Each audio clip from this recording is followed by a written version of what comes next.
Hey guys, hello, welcome back again to my channel. और जैसे कि आप लोग जानते हैं, मेरा चैनल है ग्लैम विद मी 2020 और मेरा चैनल स्पेशली है मेरे ब्रेसेस जर्नी के ऊपर, जिसमें मैं आपको डेली की अपडेट देती रहती हूँ अपने ब्रेसेस के बारे में। तो आज का जो मेरा टॉपिक है, आप लोग जैसे कि टैगलाइन से समझ गए होंगे कि आज का टॉपिक किस चीज़ के ऊपर है। तो स्पेशली आज का जो मेरा टॉपिक है वो है आई साइट के ऊपर। मीन्स जैसे कि सबका बहुत बड़ा क्वेश्चन रहता है कि आईसाइट वीक होने का मीन्स जैसे जो हमारे एक्सट्रैक्शन होते हैं ब्रेसेस में, मोस्टली हर केस में एक्सट्रैक्शंस होते ही होते हैं। तो जिस भी केसेस में एक्सट्रैक्शन होते हैं उन सबके दिमाग में ये क्वेश्चन रहता है, या जिन्होंने नहीं करवाया इस रीज़न से कि अगर हम एक्सट्रैक्शन करवाएंगे तो हमारे टीथ में, मीन्स अगर हम टीथ एक्सट्रैक्शन करवाते हैं, एक्सट्रैक्शन मीन रिमूवल, अगर हम टीथ निकलवाते हैं तो हमारा आई साइट वीक हो जाएगा। उसके बाद हमें दिखाई नहीं देगा, हमारी आइस वीक हो जाएंगी या आगे बहुत ज़्यादा प्रॉब्लम आ जाएगी आइस पे। और ये पुराने बहुत ओल्ड उससे चलता हुआ आ रहा है कि ये सबके दिमाग में क्वेश्चन रहता ही रहता है कि अगर हम लोग एक्सट्रैक्शन करवाते हैं, टीथ रिमूवल करवाते हैं तो हमारी आई साइट वीक हो जाती है। तो ये मीन्स हर फैमिली वाले या हर बड़े से लेके छोटे सबके दिमाग में क्वेश्चन रहता ही रहता है। और ये रहना भी चाहिए वैसे, क्योंकि लगता है सबको कि ऐसा होता है। तो क्या ये ट्रू है या मिथ है या क्या है, तो इसके ऊपर मैं आज का टॉपिक लेके आई हूँ आप लोगों के लिए। तो स्पेशली सबसे बड़ा पॉइंट जो है आप लोगों का, सबसे फर्स्ट पॉइंट ये है कि अगर आप लोग टीथ रिमूव करवाते हैं तो जैसा कि आप लोग को पता है कि बचपन में जब हम लोग छोटे से बड़े होते हैं तब भी हमारे टीथ सारे टूटते हैं, उसके बाद फिर से नए न्यू टीथ आते हैं। तो अगर ऐसा ही कुछ प्रॉब्लम आनी है तो जब हमारे बचपन के टीथ टूटते हैं तो उस टाइम पे भी हमारी आईसाइट वीक होनी चाहिए। तो ये पॉइंट है सबसे फर्स्ट। तो इसका मतलब कि हमारे आईसाइट इससे कोई कनेक्शन नहीं होता टीथ का आईसाइट से। तो ये होता है फर्स्ट पॉइंट है हमारा कि आईसाइट से अगर ऐसा ही कुछ कनेक्शन होता तो बचपन में जब हमारे सारे टीथ टूटते हैं फिर दोबारा नए आते हैं तो इस हिसाब से तो हमारी आईसाइट बिल्कुल ही वीक हो जानी चाहिए।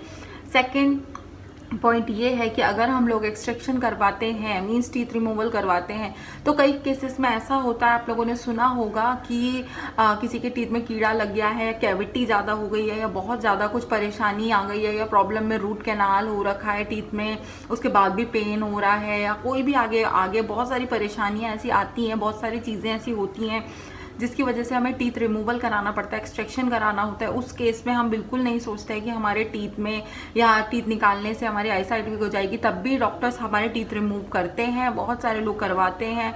और मेरा भी ऐसा हो चुका है कि बचपन में मेरा एक टीथ निकल रखा है, बट मुझे ऐसी कोई प्रॉब्लम अभी तक फिलहाल नहीं है। अब मैं 28 की हो चुकी हूँ, बट मुझे अभी तक आई साइट में ऐसी कोई प्रॉब्लम नज़र नहीं आई है। उसके बाद और एक और पॉइंट है जो कि हमारा मतलब मीन्स हमारे टीथ से कोई भी नर्व ऐसी आइस से कनेक्ट नहीं होती है, कोई भी नर्व का कनेक्शन आइस के साथ नहीं होता है।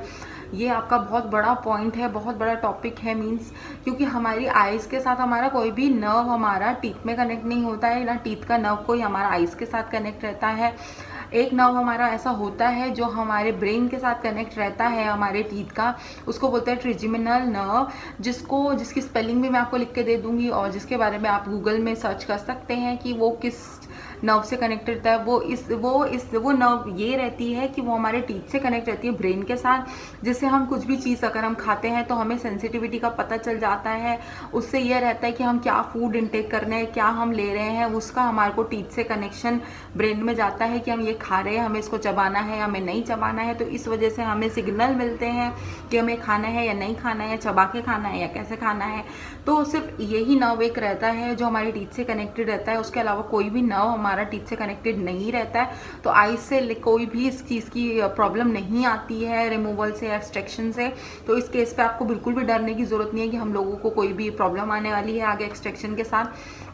और फिफ्थ और जो लास्ट पॉइंट है वो ये है कि हाँ, आप लोगों को ऐसा लगेगा कि आप लोगों के आइस में कोई प्रॉब्लम आ रही है, थोड़ा आई साइट वीक टाइप लगेगी, थोड़ा थोड़ा आंखों में भारीपन लगेगा जिस टाइम पे आप लोग एक्सट्रैक्शन करवाते हो उस टाइम पे।